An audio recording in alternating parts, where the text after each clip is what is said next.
Estamos estudiando la carta del apóstol Pedro, la primera carta, recordando que él está escribiendo a hermanos que están sufriendo una persecución que comenzó allá en el capítulo 7 del libro de los Hechos.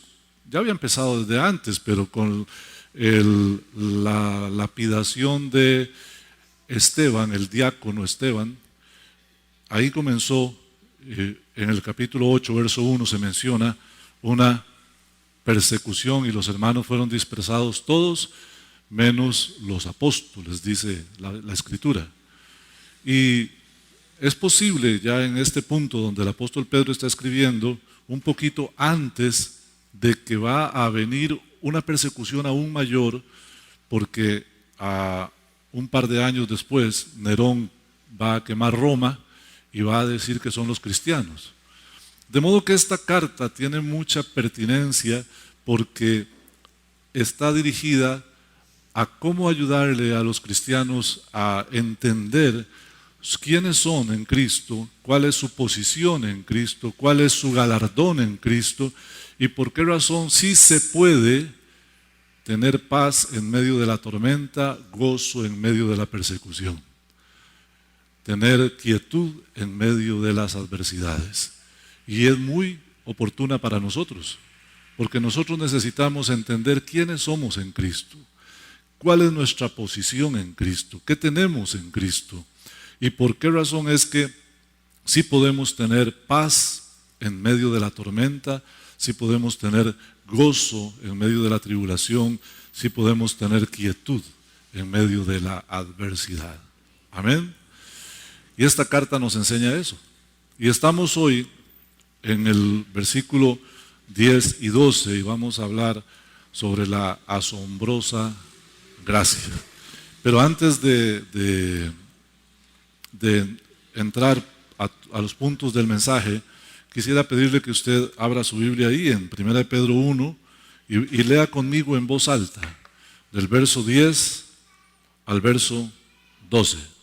Cuando usted lo tiene, me dice un amén y está en las pantallas si no me equivoco.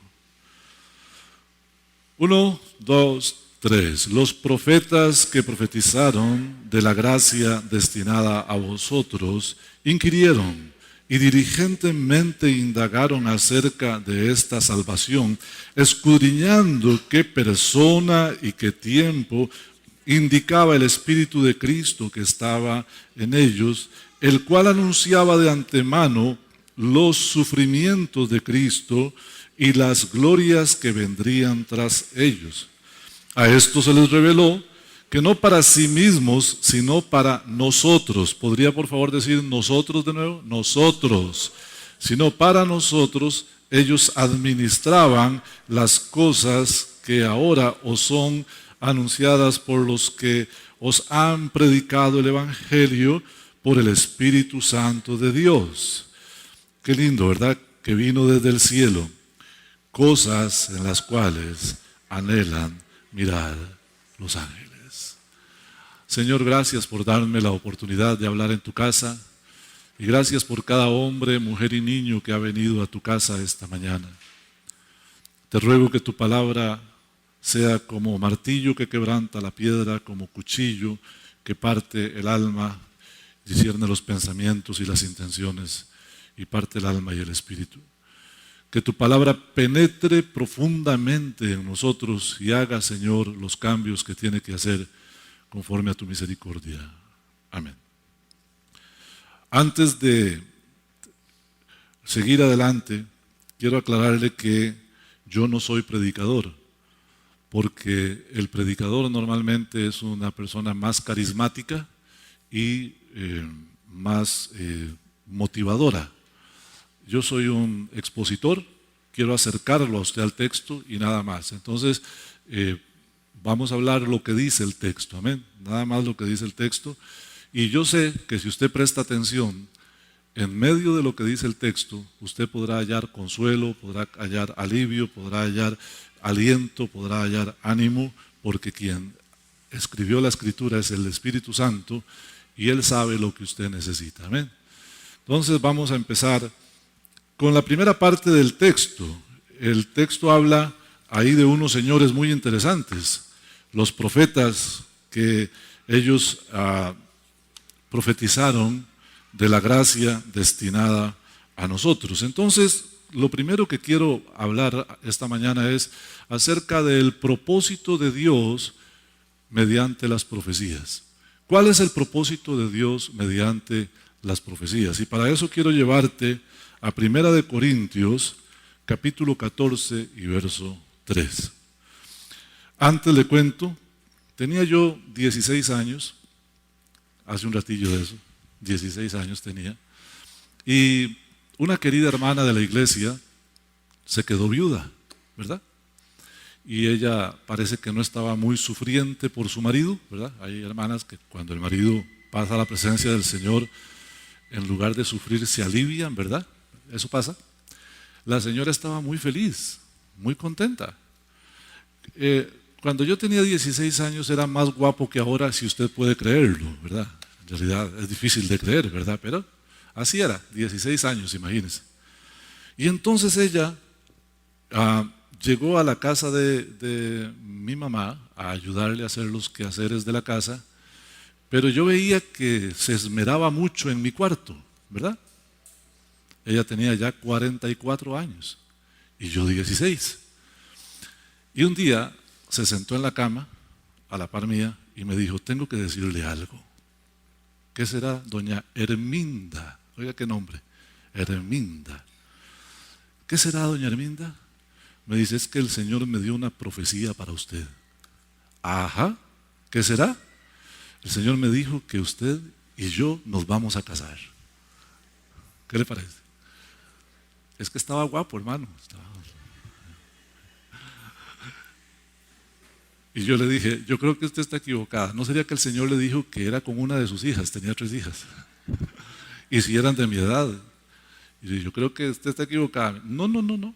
El Señor me dio la palabra de profecías para usted y para mí. Y vamos a tener solo un hijo, para que no nos estorben el ministerio. Pasado el tiempo, vemos aquí y ahora que era una profecía falsa. ¿Sí o no? Bendito sea Dios. Bendito sea mi Dios. Porque ya la señora, por la diferencia de edades, tiene 81 años. Entonces yo estaría casado con una señora de 81 años, ¿verdad? Bueno. La profecía, queridos hermanos, tiene un propósito y es dar esperanza. Piense por un momento. El Señor pudo haber enviado a Jesucristo en el tiempo correcto, en el tiempo exacto, sin decírselo a nadie, ¿sí o no? Él podría simplemente dejar que la historia transcurriera, que las personas vivieran su vida, todo el mundo, los reyes, las guerras, todo, no hay problema, y que Cristo apareciera en el tiempo que tenía que aparecer, en el lugar donde tenía que aparecer, y ya, de sorpresa, y no le dijo a nadie.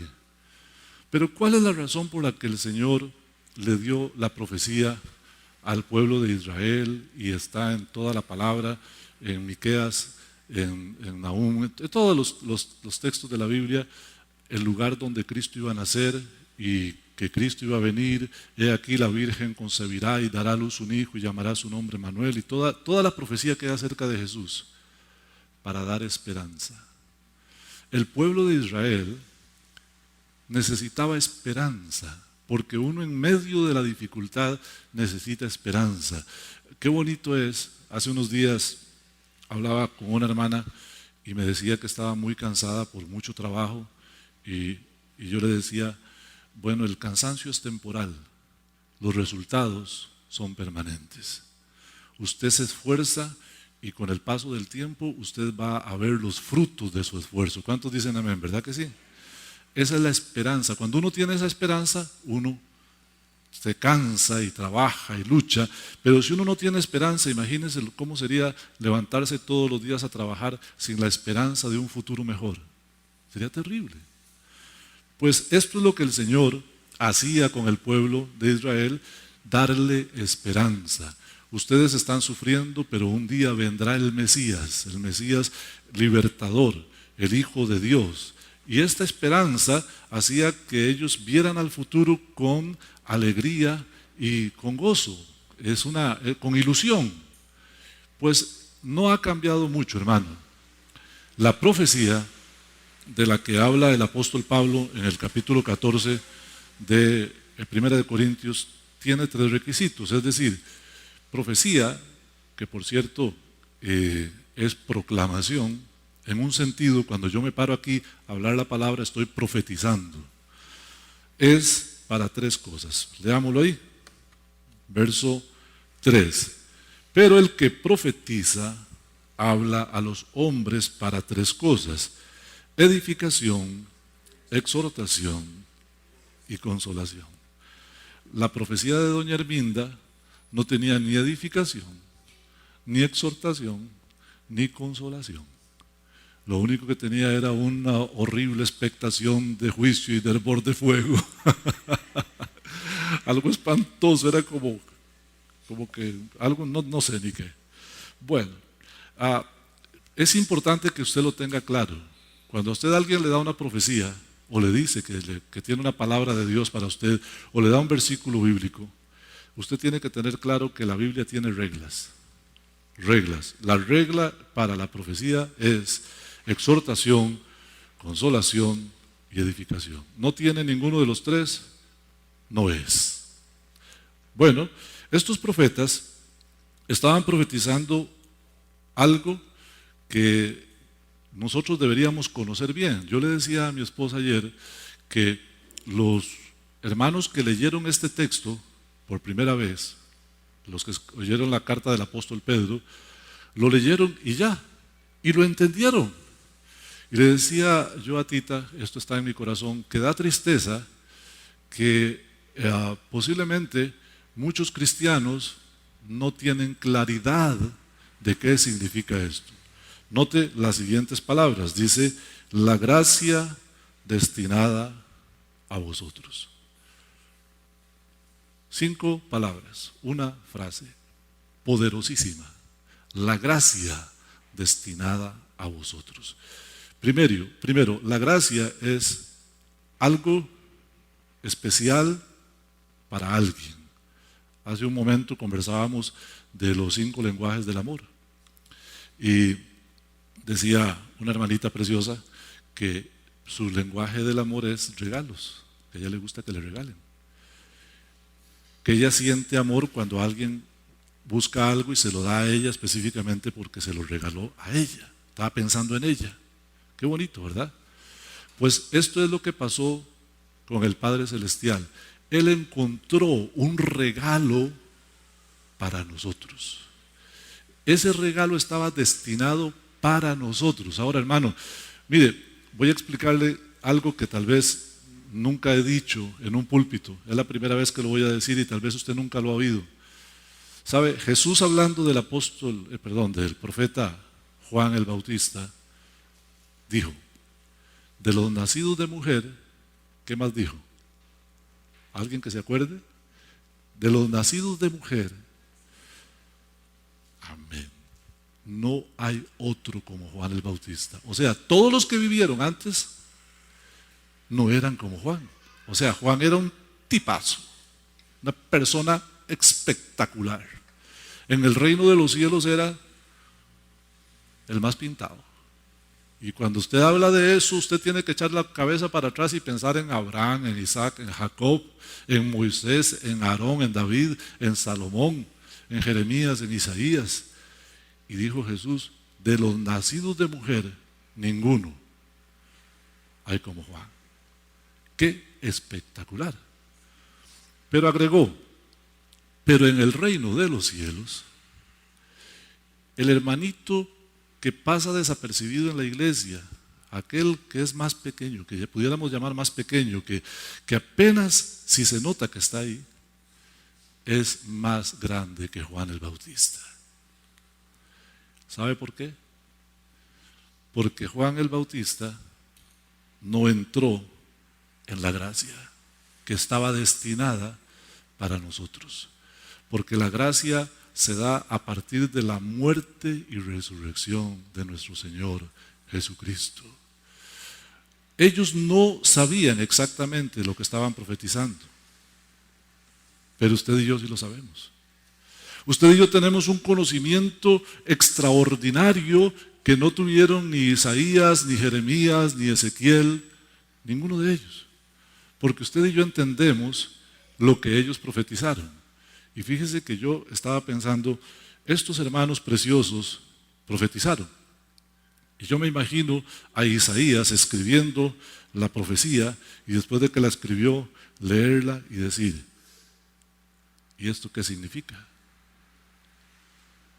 Realmente esto que sí, porque aquí estamos leyendo que dice, ellos inquirieron y diligentemente indagaron qué tiempo y qué persona indicaba el Espíritu de Cristo que estaba en ellos, pero ellos no lo llegaron a saber, ellos no pudieron decir, es este tiempo, es esta persona. Tanto que Isaías dice, he aquí la Virgen, no dice la Virgen María. Él no lo sabía, pero usted y yo sí lo sabemos. Ahora voy a hablarle de esa gracia, ese regalo de Dios. Tal vez no termine el sermón que traigo completo para hoy, pero quiero tocar los puntos más importantes. La gracia. Si usted entiende la gracia, querido hermano, entonces usted ya tiene completo el cuadro.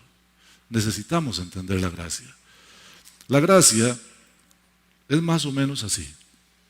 Tengo un querido amigo que tiene 20 años de casado, que no está en este lugar, no está en esta iglesia. ¿Cuántos va a cumplir usted, Marito? Se fue, Mar. 30.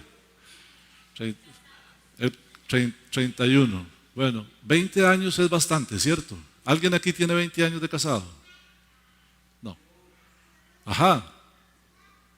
Bueno, este querido hermano, la noche anterior a su matrimonio, como yo le había dado las consejerías prematrimoniales, me llamó, pero yo no estaba. Entonces le contestó Tita y le dijo, Tita, ¿qué hago?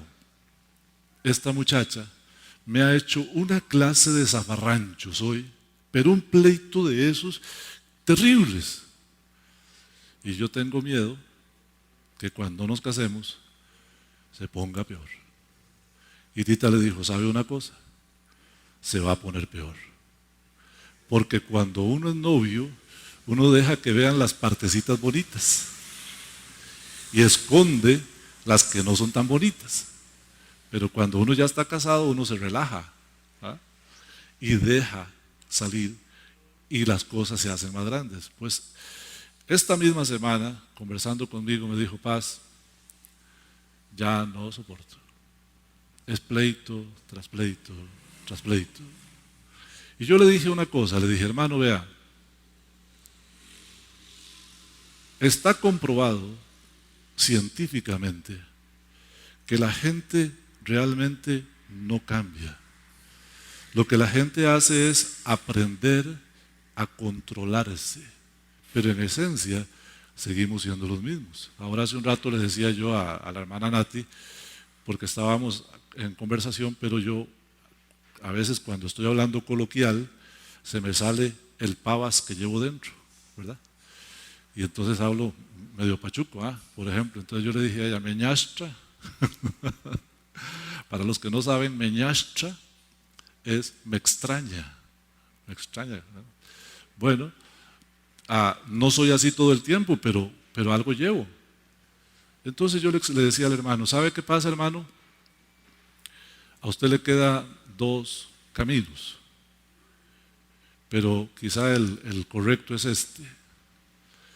Cuando uno tiene una esposa complicada, escuchen maridos, y uno es cristiano, el único camino es aceptarla tal cual es. Punto. No intente cambiarla porque en la resistencia hay desgaste. No intente corregirla porque se va a meter en mayores problemas. Las hermanas que tienen un marido complicado, lo único que pueden hacer es aceptarlos tal cual son. Punto. Usted intenta cambiarlo, no se puede. Yami, ¿cuánto lleva usted tratando de cambiarlo? Nunca, ¿no? Y Tita, no. Lo que hizo el Padre Celestial fue igual. El Padre Celestial se dio cuenta, porque Él todo lo sabe, que nosotros somos pecadores, que nuestra mente es inclinada al mal. ¿Hay alguno aquí que esta semana no haya pensado una tontera? Todos hemos, porque a la cabeza llegan cosas que uno a veces dice, ¿cómo llegó esta cosa aquí arriba? La naturaleza caída que tenemos nos lleva cautivos a esas cosas. Tenemos inclinación al pecado, tenemos malos pensamientos. No podemos, cuando nos damos cuenta, estamos comiéndonos a alguien, al vecino, criticando algo. Siempre hay algo. No podemos. Y el Padre Celestial, hubo un momento en que yo me imagino, voy a hacer una analogía. Obviamente no es así porque el Padre Celestial es perfecto. Pero yo pienso que posiblemente llegó un punto donde Él dijo, es que no van a cambiar. O los acepto como son, o los mando a todos al infierno. Entonces, el Padre dijo, ok, voy a aceptarlos como son, pero no los puedo traer al cielo así como son. Tengo que hacer algo para que puedan entrar al cielo. Vamos a redimirlos. Qué lindo, ¿eh? ¿Cuántos dan gloria a Dios por eso? Pero es que no lo tienen adentro del corazón. ¿Cómo voy a hacer para que ellos puedan hacerlo? Bueno, lo único que puedo hacer aquí es meter mi Espíritu Santo en ellos, pero para eso necesito que primero Cristo muera en la cruz del Calvario y pague por todos sus pecados. Porque si ellos no son limpiados por la sangre de Cristo, el Espíritu Santo no puede entrar. ¿Ves cómo es la gracia? ¿Ves qué linda que es la gracia? La asombrosa gracia. Y eso fue lo que hizo el Señor.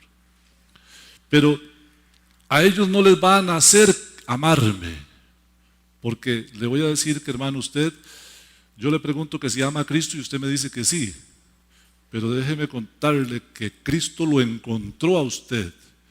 Porque el ser humano no anda buscando a Cristo. Todos esos que usted ve por la calle, que hoy no están metidos en la iglesia o buscando al Señor, es porque su corazón no les nace buscar a Cristo. Al corazón humano no le nace. Entonces tiene que ser Dios el que haga la obra, y fue el Señor el que hizo la obra.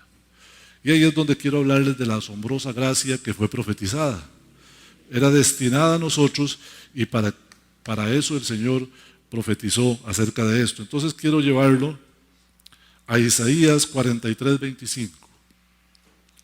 Ahí la hermana Nati está poniéndolo en la pantalla. Dice, yo, hablando el Señor, yo soy el que borra tus rebeliones y lo hago por amor de mí mismo, por amor a Él mismo. Y dice más, dice, y no me acordaré de tus pecados. ¿Te imaginas? Así como somos nosotros, ¿verdad? Que nos acordamos de lo que la gente nos hace y se la cobramos, porque así somos, de una o de otra manera. Que el Señor se acordara de todos nuestros pecados. ¿Quién iría al cielo, hermano? Entonces el Señor dijo, ok, los acepto, los amo, los limpio y borro su memoria. Siga leyendo conmigo. Hebreos 10:16. Este es el pacto. Note esa palabra, pacto. Significa Dios se compromete. Entre el hombre y Dios, la única forma en que haya pacto es que Dios haga pacto con el hombre. El hombre lo que puede hacer con Dios es voto, pero Dios hace pacto porque Dios es el único que cumple 100% todo lo que dice. Este es el pacto que haré con ellos después de aquellos días. Y aquí es donde empieza el milagro. Mire, dice el Señor esto: pondré mis leyes en sus corazones y en sus mentes las escribiré. Y añade, y nunca más me acordaré de sus pecados y transgresiones. Fíjate lo lindo que es. ¿Usted alguna vez se ha preguntado ¿Por qué a pesar de que tenemos esta naturaleza caída, nosotros sí queremos hacer la voluntad de Dios? Porque Él puso sus leyes en nuestros corazones. Entonces, muchísimas veces usted no necesita que el pastor le diga si algo es bueno o es malo. Usted sabe si es bueno o es malo porque la ley de Dios está en su corazón. Y dice, y sobre sus mentes las escribiré. ¿Verdad que muchísimas veces nos pasa que en una situación X o Y recordamos la palabra? Ahí está. Y además de que el Señor pone sus leyes en nuestros corazones y las escribe en nuestras mentes, nunca más se acuerda de nuestros pecados y transgresiones. Es decir, Él nos limpia una vez y usted es salvo para el resto de su vida. No tiene por qué preocuparse de nada más. Ahora, alguien me dirá, pastor, pero la gente que peca y va para... Bueno, ahorita en un ratito vamos a ver eso, pero le adelanto. El que ha nacido de nuevo no es amigo del pecado. Voy a repetirlo otra vez. El que ha nacido de nuevo no es amigo del pecado. Y el que es amigo del pecado no ha nacido de nuevo. ¿Ve?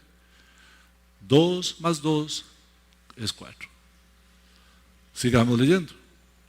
Mire lo que dice Jeremías 32:40. Este texto es tremendo. Dice, y haré con ellos pacto como eterno. Este pacto no lo anula nadie, nunca, ni el diablo ni nadie. ¿Y ese pacto eterno qué es? Que no me volveré atrás de hacerles bien. La misericordia de Dios es cada día, hermanos. No me volveré atrás, nunca me volveré atrás de hacerles bien.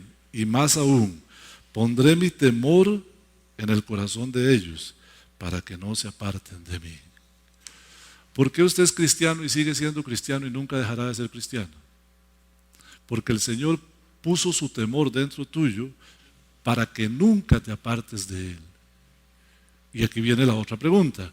Y entonces, los que eran cristianos y se fueron, no eran cristianos. El apóstol San Juan dice, salieron de nosotros porque no eran de nosotros, porque si hubieran sido de nosotros, hubieran permanecido con nosotros.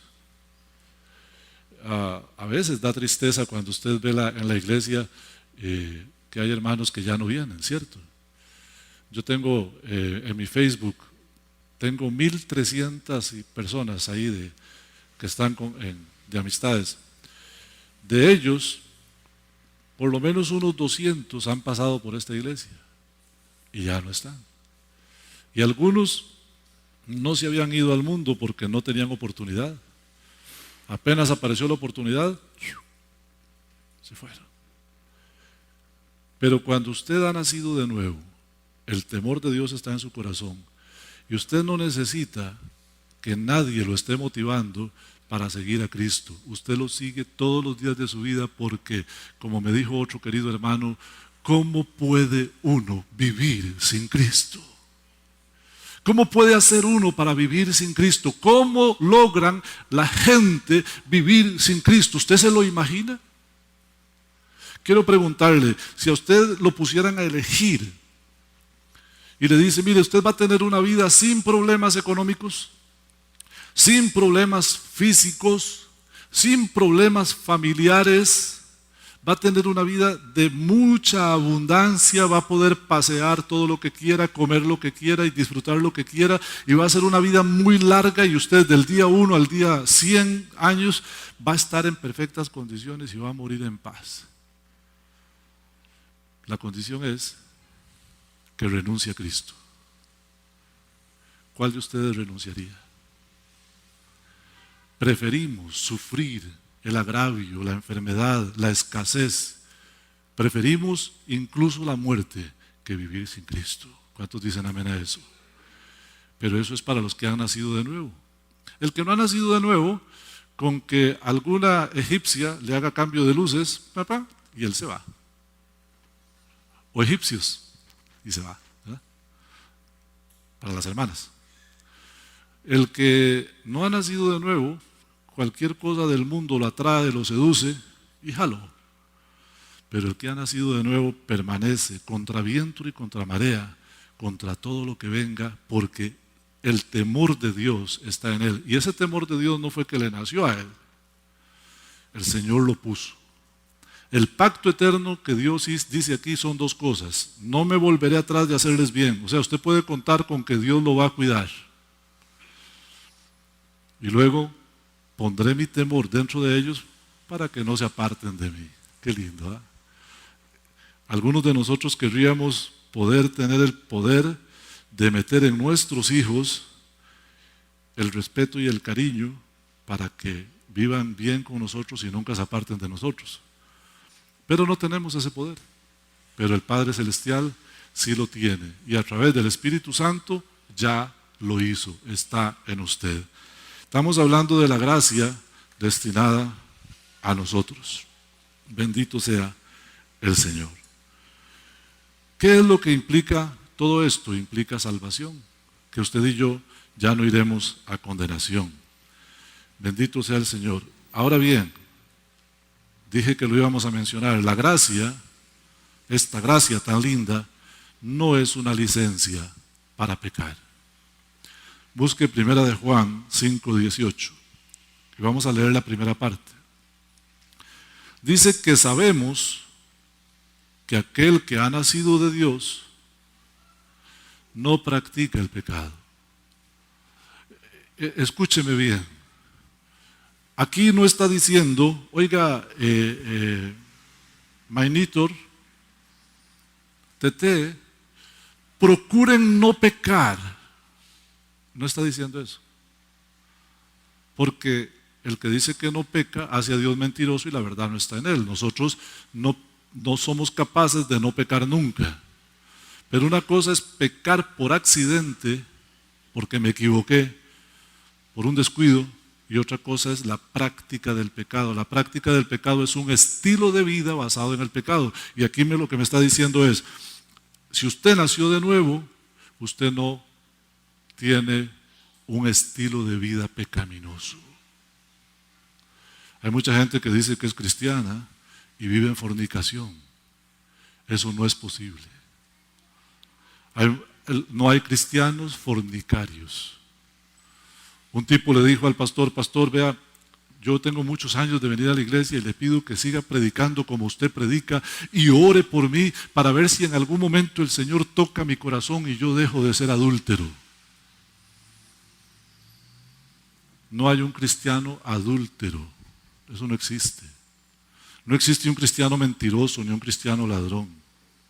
Sí existen cristianos que en un momento de angustia pudieron decir algo que no era cierto, tal vez una mentira, pero no es su práctica. Ese cristiano inmediatamente va y se arrodilla delante de Dios y le pide perdón, porque el que ha nacido de nuevo no practica el pecado. Entonces, la gracia no es una licencia para pecar. No es como algunos dicen que, como ya soy salvo, entonces puedo ir y hacer lo que sea y no me voy a perder. No, no. Su estilo de vida evidencia si usted nació de nuevo o no. Y si usted está entregado alegremente al pecado, entonces no ha nacido de nuevo.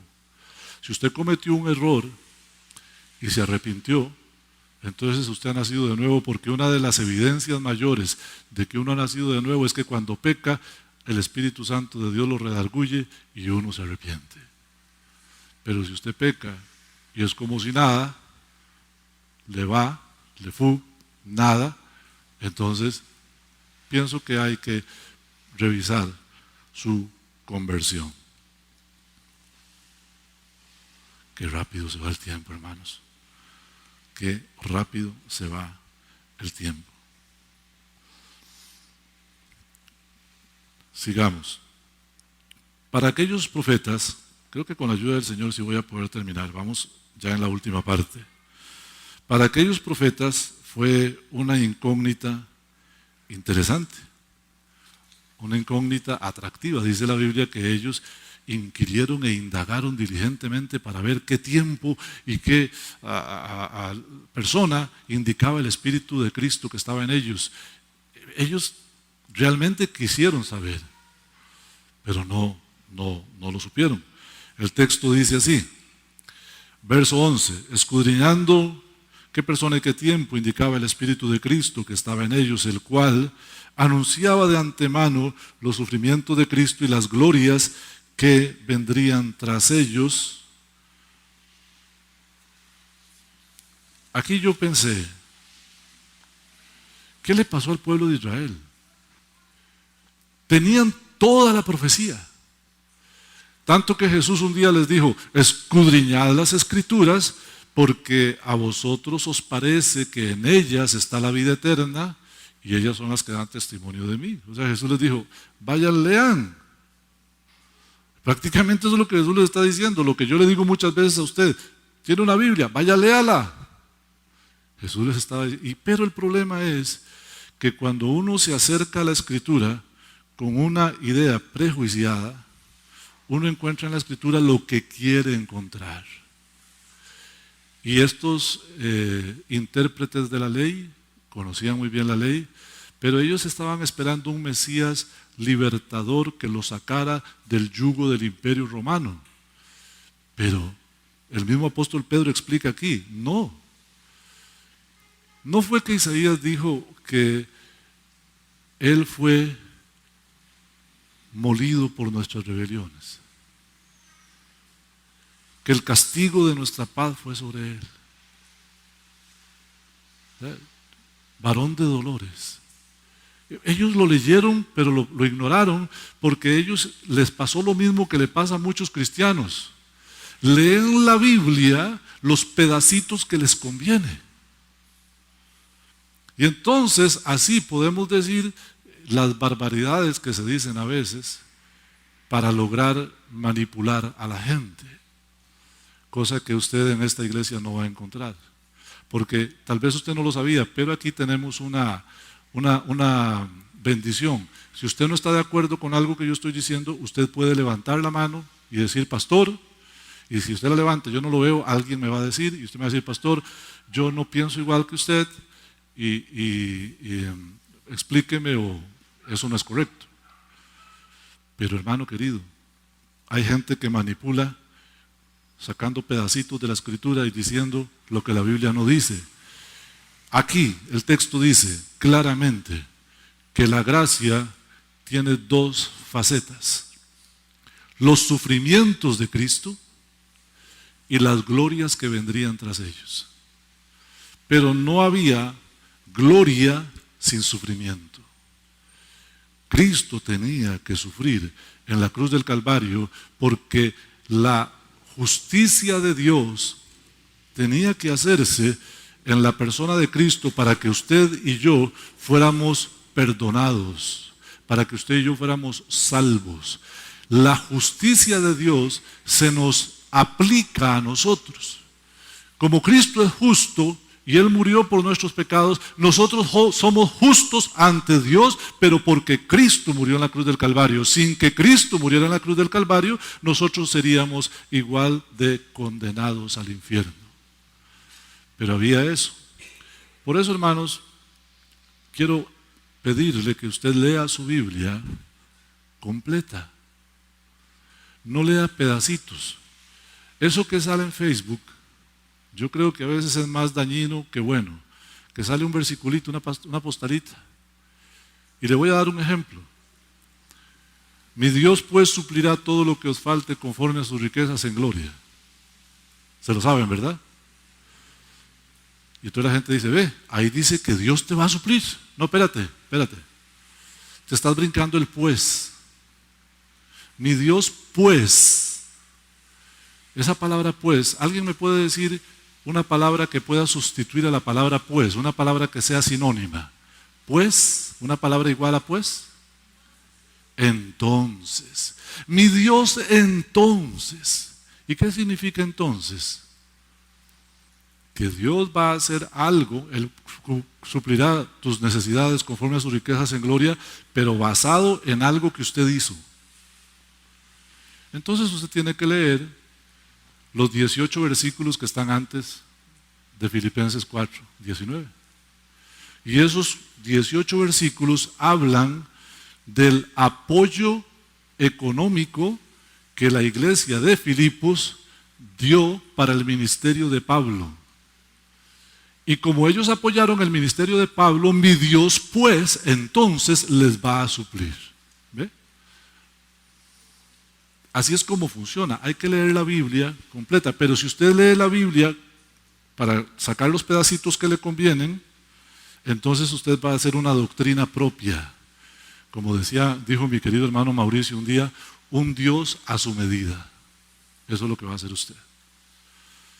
Y eso fue lo que hicieron estos muchachos, porque una lectura errada de la Biblia produce falsas expectativas. Y las falsas expectativas producen frustraciones. Y las frustraciones llevan a pecar. Ellos cometieron el pecado imperdonable. Aquel pecado que dice Jesús, el que blasfeme contra el Espíritu Santo no será perdonado ni en este siglo ni en el venidero. Tenga paz, usted no puede cometer ese pecado. El tiempo no me alcanza para dar el estudio bíblico que respalda todo eso, pero rápidamente le digo. Ellos tenían la obligación de acreditar a Cristo delante del pueblo como el Mesías, y en lugar de hacer eso, lo desacreditaron diciendo que Jesucristo echaba fuera a los demonios por Belcebú, príncipe de los demonios.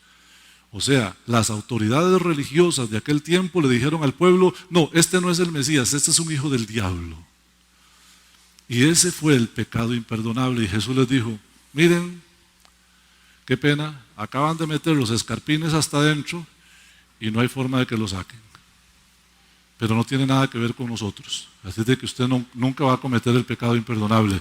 Pero sí podría cometer el pecado de que usted, teniendo falsas expectativas, leyendo mal la Biblia, usted se haga falsas expectativas y como no se le cumplen, por ejemplo, el que dice no puede estar triste un corazón que alabe a Cristo, el que dice el cristiano no puede estar enojado, el que dice el cristiano no puede sufrir, Dios te va a librar de todo mal, nunca te va a pasar nada.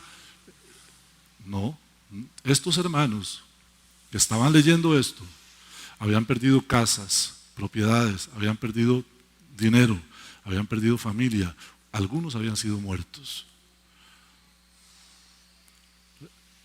Pero hay gente que te predica eso.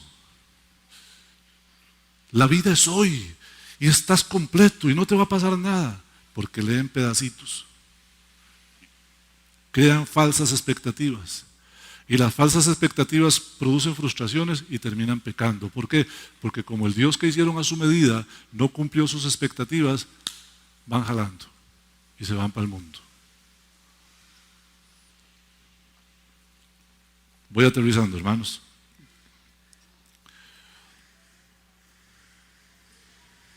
Leamos, por favor, el verso 12.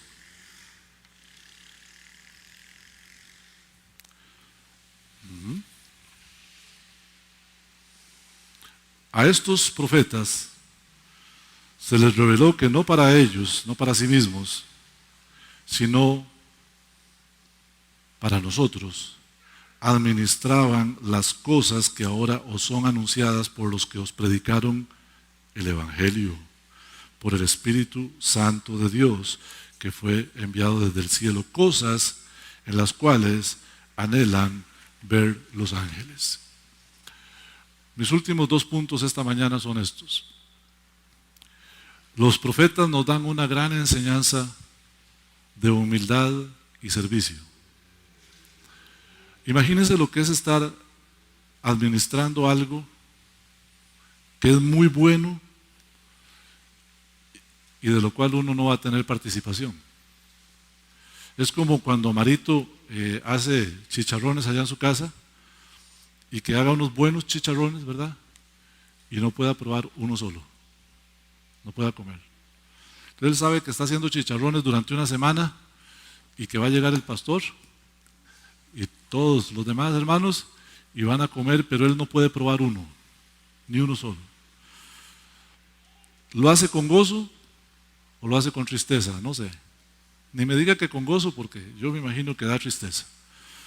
estos hermanos sabían lo que el Espíritu Santo estaba diciendo que iba a pasar, pero sabían también que ellos no lo iban a disfrutar, que era para nosotros. Pero lo que a mí me impresiona de ellos es que no dejaron de hacerlo por una sencilla razón.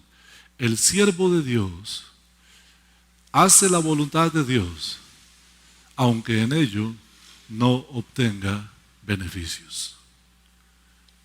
La sierva de Dios hace la voluntad de Dios, aunque en ello no tenga beneficios. Y por último, para los profetas fue una incógnita, pero para los ángeles fue una realidad y es una realidad asombrosa. Dos palabras hay ahí en el verso 12 que son muy importantes. Anhelan mirar. Tampoco tengo el tiempo para desarrollar un tema sobre los ángeles hoy. En algún momento lo desarrollaremos. Pero usted ha de saber que los ángeles están entre nosotros. ¿Sabía eso usted? ¿Sabía que por lo menos un ángel está cerca suyo? ¿Lo sabía? Sépalo. Pero además de eso, en nuestras reuniones aquí hay ángeles. Usted no los ve. Bueno, si usted no los ve, algunos los ven, algunas veces, en esta iglesia. Pero ellos están entre nosotros. ¿Y sabe qué les causa a ellos la gracia? Admiración. Porque Cristo no murió por los ángeles.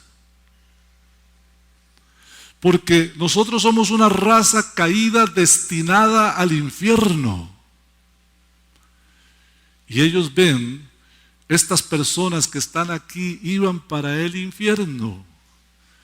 Y Dios los amó tanto que los aceptó tal cual son, los redimió, les perdonó los pecados, les dio el Espíritu Santo y ahora ellos lo adoran y lo aman porque también Dios puso su temor en sus corazones. El ángel está asombrado y dice, wow, wow. Dice la Escritura, cosas que ellos anhelan mirar. Yo me imagino ser un ángel y que me digan en la mañana del domingo, hoy te toca hacer guardia en la iglesia bíblica de Atenas. Y él dice, wow, voy a ir a ver a los redimidos, voy a ir a ver a los que el Señor salvó con la sangre de Jesucristo. Para ellos es una admiración y aquí lo dice, ellos anhelan mirarlo. Hoy hemos aprendido cosas que tal vez nunca hemos pensado. Yo quiero que ustedes cierren sus ojitos un momento y dé gracias a Dios por todo lo que hemos aprendido hoy. Es que podemos tener paz en medio de la tormenta. Por todo lo que hemos aprendido hoy es que podemos tener gozo en medio de la persecución. Por todo lo que hemos aprendido hoy es que podemos tener quietud en medio de la adversidad. Hermanos, si estás pasando dificultades, enfócate en la gracia. Somos peregrinos y extranjeros pasando por un mundo lleno de dolor, pero nuestra recompensa está cercana y está en el cielo y es eterna y es nuestra y nadie la puede quitar. Gracias, Señor, por tu gran misericordia y bondad. Gracias por tu amor, Señor. Bendito seas, Padre. Gracias por Jesucristo, gracias por el Espíritu Santo.